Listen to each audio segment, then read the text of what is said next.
Hi Gemini, hello po mga dude, dito po ang inyong money, career, reading ngayong pong March 2024. May trabaho ka man o wala sa ngayon, tungkol po ito sa pera, pananalapi po ninyo mga dude, ano man po yung pinagkakitaan po ninyo sa kasalukuyan, ano man po yung inyong edad sa ngayon. Kasama pa rin po mga dude ng mga 60, 70 plus. Para po ito sa lahat mga dude. Lahat po ng Gemini ngayon pong March 2024. Mensahe po, Divine Universe. Big happy changes. Wow. Wow. Salamat po. Big happy changes. Napakalaking shift po nito, no, mga dude. Ngayon pong March, malaking pagbabago po yan sa inyo pong buhay. Lalo na po sa mga matagal na pong naghihintay ng nagbago naman ng takbo ng pamumuhay, yung trabaho po ninyo, yan po, or magpalit sa ilan. Wow, Ace of Wands. Ace of Wands. Ito na yung malaking pagbabago. New beginnings. 1, 1. Wow, 1, 1, 1, 11, 11. At meron ditong reverse na, ito pong reverse Knight of Pentacles. Lalo na sa ilan na nawawala na po ng pag-asa, no?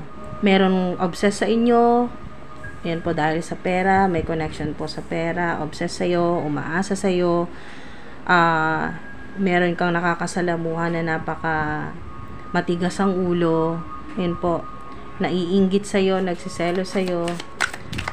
So, new beginnings, maaring sign na rin ito mga dude na makahiwalay ka na sa tao na ito, na negatibo o narcissistic. So, maganda yan, mga dude. Isa na yan. Kasama na yan sa big happy changes, no? Wow.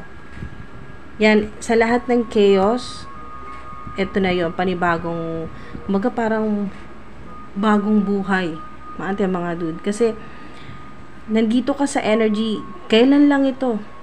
Recently lang, merong tao na talagang sinasayang yung energy, positive energy mo, divine energy mo. Talagang may chaos dito, chaos o malaking problema, away tungkol sa pera, may connection sa pera. Pwedeng sa tahanan nito or sa trabaho ginagawan ka ng problema o ano man po itong chaos. Yan po. Sa ilan.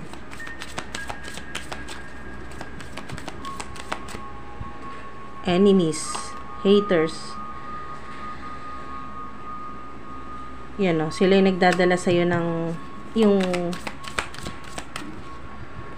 dahil sa kanila, maaring dalawang tao ito. Maaring ang isa ay sa pamilya, no, family member, ang isa ay problema mo ito sa trabaho mo, katrabaho, boss, employer. Dalawang taong nakikita ko dito mga dude na talagang mabigat, napakabigat, napaka-narcissistic ng energy, nagbibigay sa'yo talaga ng kung ano man po itong mabigat na energy, no, conflicts, chaos, o mga blockages. Overwhelm yung energy mo dyan, kaya tamang-tama talaga na ngayong March ay magsimula ulit, no, mga dude. Magsisimula ka na ulit ng maaring wala na sila, hindi mo na sila kasama dito sa new beginnings mo. Ito yung tulong sa'yo ng Divine Universe na binigyan ka na niya ng malaking opportunity. Dito kasi may mga nasayang, waste energy, may mga hindi maayos talaga dito, magulo, disorganized. Wala kang reward, maaring sa trabaho wala kang reward, walang recognition, wala kang napala sa matagal mo ng pagtatrabaho. Maaring sa kung ano man po itong ginagawa mo ay 3 taon, 7 taon ka na sa ilan na nagpapakahirap sa trabaho at wala kang napapala talaga, walang achievement, walang reward ang sinasabi dito, wala kang nakuhang matino, hindi nakatulong sa'yo. Tama lang na may pambayad ka ng mga bills mo, yan, yung mga monthly bills, tama lang na ganon, pero hindi talaga siya nakatulong sa'yo position wise. Wala, sayang, parang feeling mo sayang talaga yung ilang taon na pinagtrabahuan mo dyan, o kung sa family member naman ito na tinutukoy dito, parang nasasayangan ka sa lahat-lahat ng effort mo, sa lahat-lahat ng ginawa mo para, o mga sakripisyo mo para sa mga tao na to, family members o isa. Sinasabi dito, maaaring isa na talagang nagpahirap sa'yo. Yan po. Lalo na sa pera. Emotionally, mentally, kasi na-overwhelm talaga yung energy mo dyan. Significant din ng Virgo. Maaring meron ka nakakasalamuhang Virgo or fire sign.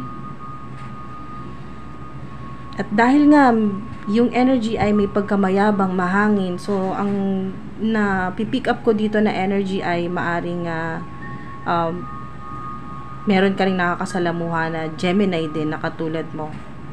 Gemini or air sign. Gusto kang kontrolin nito, no? Virgo or fire. Virgo, specific ang Virgo or earth sign. Air sign at fire sign. Pero nakita ko dito, fire sign ay nakasuporta sa'yo. Ang enemies, haters po ninyo ay maaring water sign, earth sign, or air sign. Lalo na ang malakas dito mga dude, yung mga kumakalaban talaga sa'yo at gusto kang pabagsakin. Earth sign, gusto kang i-manipulate, kontrolin. Andyan yan. Na parang kailangan hindi mo sila mataasan. Ganun yung may authoritative na energy. So maaring family members ito sa loob ng tahanan kasi nandito rin yung energy ng home. Pwedeng particular dito ang Capricorn, sa ilan Virgo or earth sign, air sign, Gemini, Libra, Aquarius. Kapwa mo Gemini or Libra, Aquarius. Dahil nga doon sa energetically ay may mahangin, mayabang, ganun po, stubborn or yun po na energy, no, na inggit, selos sa'yo o napakabigat ng energy niya, narcissistic energy. Kinokontrol ka dito. Halos hindi ka makahinga dito. Nararamdaman ko yung parang gustong-gusto mong kumawala, hindi ka makahinga dyan. So, yung ganong energy na talagang kinokontrol ka, hinaharang yung stability mo dyan. Pero mabuti na lang at nandito na ang divine intervention, Ace of Wands. Ito yung heaven sent, galing ito sa divine universe kay God na panibago mo tong simula ngayong March. Big happy changes, napakaganda. Oh wow, enjoy the results of all your hard work. Ito na yon, 9 of Pentacles. Ito na pala yung big happy changes mga dude. Maaring may Virgo sign na makatulong sa inyo. Wow. At meron ding earth sign of specific dito ang Capricorn or Virgo na talagang humihila naman sa'yo pababa, no, na nagpapahirap sa'yo. Pero dito, mga dude, ano man yung sign, pero specific dito ang earth sign, lalo na ang Virgo, na talagang tutulungan ka dito, no, nakasuporta sa'yo dito sa big happy changes, sa new beginnings. 9 of Pentacles ay abundant prosperity to mga dude. At ito na yung makukuha mo na yung mga reward mo talaga, luxurious life, o yung nandito yung talagang masisiyahan ka na sa nangyayari. Kasi tama-tama, big happy changes talaga yan mga dude. So, ihiwalay natin itong mga chaos o itong talagang nakaka-overwhelm na negativity. Ihiwalay natin yan dito kasi new beginnings mo na yan at dapat talagang hindi na makasama tong mga to. Ayan po, mga toxic people, negative people, narcissistic sa buhay mo, o nagkaroon ng connection sa'yo sa trabaho, online platform, negosyo, ano man po yung pinagkakitaan po ninyo, panibago po ninyong buhay. At abundant po ito. Ito po yung hindi lang manifestation po ninyo, kundi ito yung pinaghirapan mo talaga to. Kaya deserve mong makuha to ngayon. 9, napakaswerte po na number. 999 sa ilan, 777, 111, yan po, 333, mga dude. Sign po yan ng big happy change. Major shift sa buhay po ninyo, lalo na sa pera, mga dude, ngayon pong March. So, dreams of abundance. Wow. Wow. Ito po yun, yung literal na kayo po ay nananaginip ng kayo po ay mayaman na or nangyari na yung gusto po ninyo, no, yung pangarap po ninyo, yung goals po ninyo sa buhay. Kumbaga, mga dude ay pinakita na po sa inyo ng divine universe. bago pa man ito magkatotoo ngayong March. Wow, new financial reality ito mga ate mga dude. Realidad dahil nga dito yan sa physical realm. Ito pong Pentacles ay sign na dito po yan mangyayari sa physical realm, dito sa 3D earth mga ate mga dude. Yan po yung ibibigay po yan sa inyo ng Divine Universe na heaven sent idea, opportunity, malaking pagkakakitaan o creative project o ano man po itong proyekto na talagang mag-uumpisa ka mag-uumpisa ka, pwedeng sa ilan mag-uumpisa ka sa sketch no mga ate mga dude, pero magiging talagang matagumpayan. Dreams of abundance, yun po yung mga pangarap po ninyo sa buhay na magkakatotoo, magsisimula ngayong March. As you sleep, God, your angels, and your higher self are giving you divinely guided ideas. Ito yun, OMG, sobrang synchronized. As you sleep, God, your angels, and your higher self are giving you divinely guided ideas, answers, and solutions. Oo, solution talaga. OMG, salamat po. Thank you, Lord.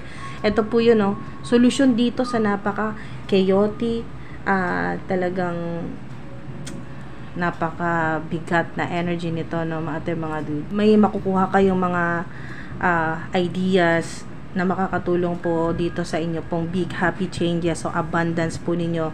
Paggising po ninyo, kasi as you sleep, ibig sabihin, paggising po ninyo, ayun na po, realidad na talagang makakatanggap kayo ng napakarami po ng luxurious life po ito.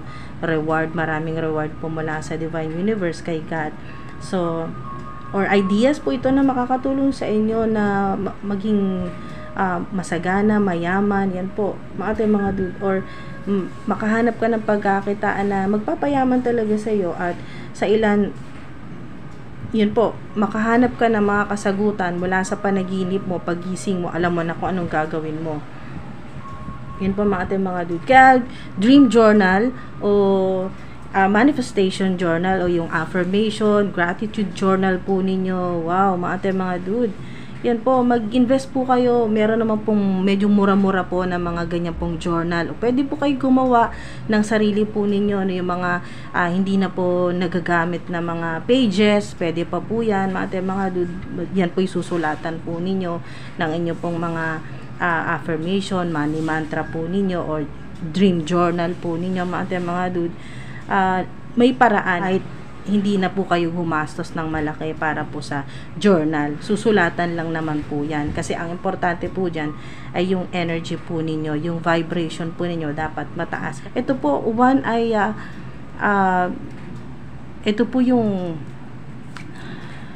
code ng Divine Universe, ng Universe 1, 111, 1111. Yung 9 ay high frequency po na number yan. Napakaswerte po na number niya. So, mga dude, napakaganda nito, no? Magaan yung energy po ninyo ngayong March. Specific din, mga dude, napaka-specific din ngayong March ay yung March 19. Simula itong big happy changes sa sinasabi dito, March 19. Specific sa ilan. Hindi po magre-resonate sa lahat ito, mga dude. Pero may masasaktuhan ng March 19, mga dude. O maaring ito yung managinip po kayo na pagising po ninyo ay may maganda nang mangyayari, pagbabago sa buhay po ninyo, sa career, sa trabaho, sa pera, solusyon sa problema po ninyo na iniisip po ninyo hanggang makatulog po kayo. So ito po yan, pagising po ninyo may solusyon na. Okay, so isarado po natin ang money reading po ninyo. Basta mga dude, kung kailangan po ninyo ng additional or extended money reading po na may connection po dito, mga dude, ay comment nyo lang po kung kailangan po ninyo, at sikapin ko po na makapag-upload po ng additional po na mga mensahe po na patungkol po dito. Okay, sarado po natin ng money reading po ninyo. Hingi tayo ng 3 signs na makakatulong po sa inyo ngayong March. Pisces, yan po, maaring may Pisces na makatulong po sa inyo ngayong March. Pisces. Mga sumusuporta po sa inyo, meron po ditong fire sign, Aries, Sagittarius, Leo. Yan po. Meron din pong Cancerian, specific ang Cancer sign. Virgo sign, mga dude. O, diba? Cancer. Specific ang Cancer. Yan po. May makatulong po sa inyo na Cancerian. pwedeng malapit sa inyo, family member na Cancerian, may Pisces, Sagittarius. Yan po. Iilan lang po sa mga signs na maaring makatulong sa inyo, pero ang ilan naman po ay maaring higit pa po dito. Okay, yung mga signs na makatulong sa inyo ngayong March. Pero ito yung mga specific: Cancer, Sagittarius, Pisces, Virgo, o fire sign. So, ang fire sign ay Aries, Sagittarius, Leo. So yun po mga dude, maraming salamat po sa inyo sa patuloy po ninyong suporta. Sa mga nag-like, nag-subscribe, yan po mga dude. Ingat po kayo palagi. Maraming salamat po sa inyo. Nawa ay mag-resonate po sa inyo lahat nito. Ito pong big happy changes, mga pagbabago po. Hindi lang isa ang magbabago sa buhay po ninyo. Once na ito po'y matanggap po ninyo itong Ace of Wands o heaven sent na tulong po sa inyo ng Divine Universe, kasi abundant po ito. Abundance, prosperity po ang 9 of Pentacles. Yan po mga dude. Ito yung katas ng pinaghihirapan po ninyo ng ilang taon. Yan po. Or hanggang ngayon ay pinaghihirapan, pinagsisikapan po ninyo. Yan po mga dude. Sa ilan, ano man po ito, negosyo. Sa ilan kasi, ito po yung OFW po na energy, na maaring sa ilan ay nagtatrabaho po kayo sa ibang bansa. Ang ilan naman po ay may connection sa entrepreneurship, o may sariling negosyo, online platform, online selling, yun po, business o online business po.